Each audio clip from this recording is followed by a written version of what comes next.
On the channel over the last year, I've done a lot of videos of me on the golf course, me practicing, things I've changed in my swing, me even in the gym. And basically over the last year, I've gone from a 9 handicap to now a 2 handicap. I've also gone from averaging over 300 yards off the tee to now averaging over 350 yards off the tee. And inside this video, I basically want to explain what I've done to make that happen and how you can maybe start implementing some of the things that I have done, and hopefully it'll help your game too.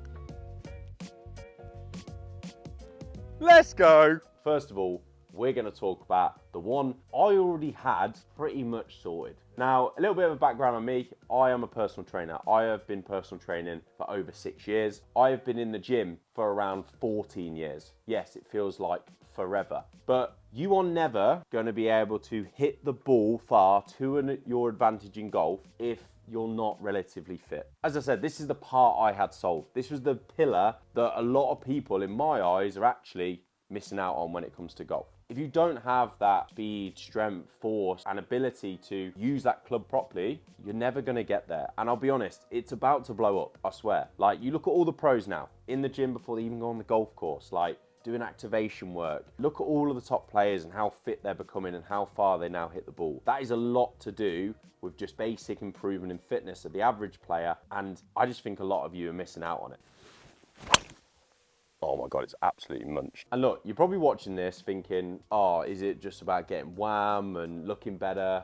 No, I mean, kind of great, you're more confident for sure, but that's not what we're talking about here. We're talking about training specifically to make the golf swing better and how you can really add like 50 yards here, right? You just have to think, look how much the golf swing in your body has to move to generate that power. And if we can really strengthen up these certain parts of the body, the legs, the core, the upper body, how much easier is it just to not only swing, so endurance-wise for your round, you're gonna be better, but also then just creating them forces to create that speed whenever you want. I can't stress enough how much being in shape, being strong, being fit, being flexible, being mobile helped me have speed before I was even good. And then as soon as I got even more specific with my gym work, added me 50 yards. Crazy. So make sure that when you're starting, focus on the whole of your body. Lower body is so important. I can't stress enough how much your legs do the work in your golf swing.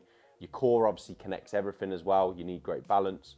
And then your upper body does a bit more work than you think. So maybe it's actually worth you doing some bicep curls and looking good too. Just saying. But I can't tell you enough. Get in the gym. Makes a huge difference.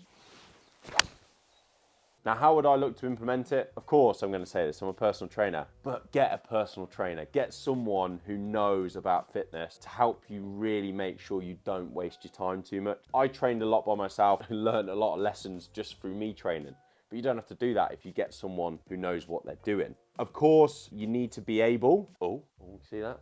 Be able, yeah, you know, oh yeah, just a bit of clobber. Got a little link for you down below. But you need to be able to integrate it with your golf game. I'm not talking going to the gym 6 times a week and becoming a bodybuilder. I'm talking using sport-specific movements. I'm talking building a bit of muscle mass, being effective with your time, getting stronger, and what you need to do to really make your golf game improve the way you do it. And let's face it, who doesn't love turning up to the golf course knowing that they probably hit the ball the furthest out of everyone? I think everyone loves that. So first of all, start implementing some form of fitness in your regime. For me, it meant that I didn't even have to have golf lessons. I didn't even have a good swing, but I still hit the ball further than literally all of the scratch handicap players. And it meant that I could actually play off single figures somehow, even though I wasn't even that good. Use it. It's unbelievable. But that's the one I already had down.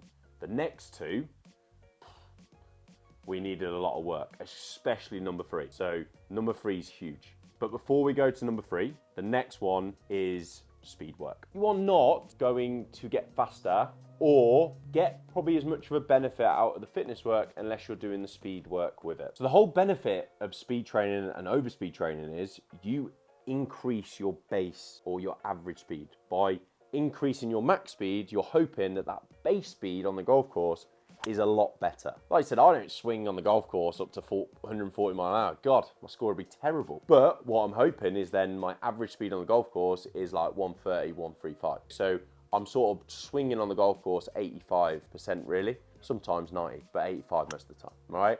And so that's the benefit of speed training, is you're just basically increasing your capacity. So then, do you know what? When I'm actually on the golf course, I don't have to try as hard to even maybe get the distances I'm already getting, or even hit the ball way further than I've been doing. You just think for every 5-10 yards you gain, you're going to need a less of a club in, that which then provides you with probably 2 to 5% more accuracy to the pin. Just think how much that multiplies. It's crazy.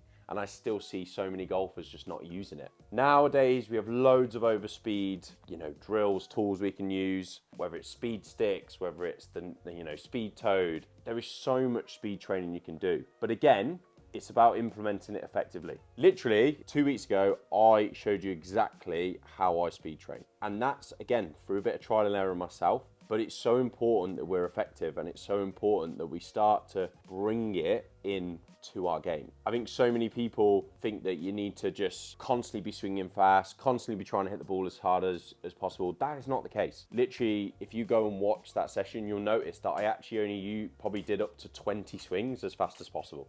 That's it. So if you are getting into it, a bit like what I've just said with the fitness, you don't probably have to do as much as you need to. Try and just start implementing some speed training once or twice a week and just go from there. And you should already see, with a bit of consistency, doing it week on week, some real improvements that should really affect your game on the golf course. And again, for me, this really has helped just bring my game into the place it is. I think I'm a few months off scratch. I'm putting it out there. I'm gonna fucking do it. So confident, come on. And by the way, my road to scratch is around here. So if you see any of them videos, go check them out. You'll see how close I'm getting.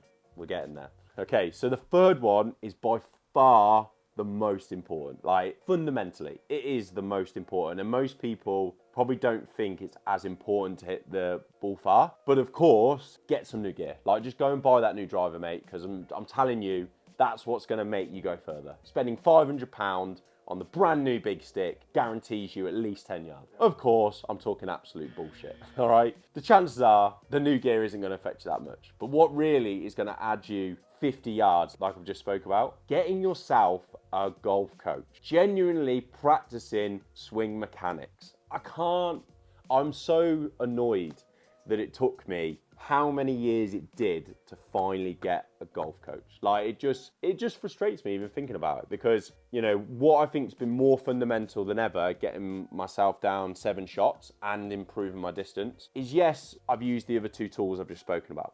Arguably I already had one of them, but the mechanics of my swing were awful. I was like casting the club. My grip was terrible. I was reverse pivoting. There's so many errors amongst it that was frustrating, and I still hit the ball far with shit mechanics, which kind of actually shows you how important maybe being fit and powerful and strong really helps the golf swing. But the first thing I did about a year and a half ago, because it took a bit of time for these to start kicking in and seeing the progress, was I got a golf coach, Lee Cox, down the Shire. He's actually a long drive specialist, which is kind of good because obviously, competing a long drive as well. But there's so much speed that you're probably missing out on due to not having the club in the right position. And one of the biggest things we worked on straight away was making sure I was, turning my hips properly, making sure that I was really getting that lag on the golf club. A big thing that I see most golfers that don't have, how many golfers are casting it, hitting this powerless slice all the time. And that's all mechanic. There's no,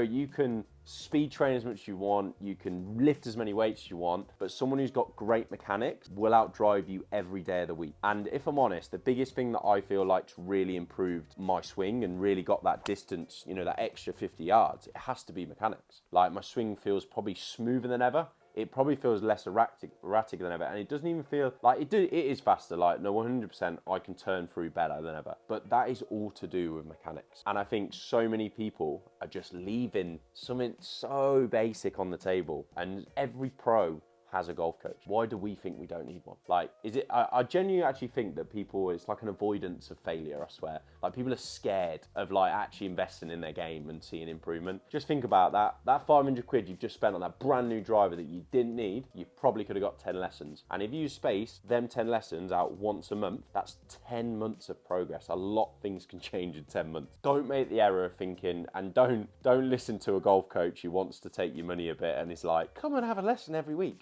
Don't have a lesson every week. That's the last thing you want, because you need time to even put into action what he said to you the week before. You can't change a swing week on week. A swing changes every month, and so I would have a lesson. I sometimes don't see Lee for like 6 weeks, 8 weeks, because I need time just to even work on what he said. And so realize that it's a long-term game with lessons. Realize that you need probably 1 to 2 months, and just focus on the consistency and actually putting the effort in on the range. Because I said this in one of my previous videos, I don't play on the golf course that much. I mean, obviously I'm doing a lot of speed work with long drive and working on driver, so why would I be on the course too much? The course has its place, it's very useful, but you are not going to solve a swing problem on the golf course. There's no way you can do that. If you want to adjust fundamental mechanics of your swing, it's got to be at the range. So try and balance them free, but they are the ultimate free pillars that are going to transform your distance and at the same time transform your golf game. They did exactly that for me. As I said, I'm reaching 140 plus mile an hour with my club speed, hoping to be 150 by next year. We will soon see. But the improvement I've seen is just tremendous. And I think so many people are just not using these massive free pillars that could really change their golf game. But not only that, you know, change their distance, which we all know now is such an advantage in the game. Look, I hope you found that video useful. If you do have any questions, drop a comment down below. I'm always interested to share what I've been doing and my journey. My road to scratch journey is continuing. We've got to get rid of 2 shots. We're now down to 2. Come on, it can happen. I'm so excited. But yeah, I'll see you on the next one and hopefully on the golf course. Get to work.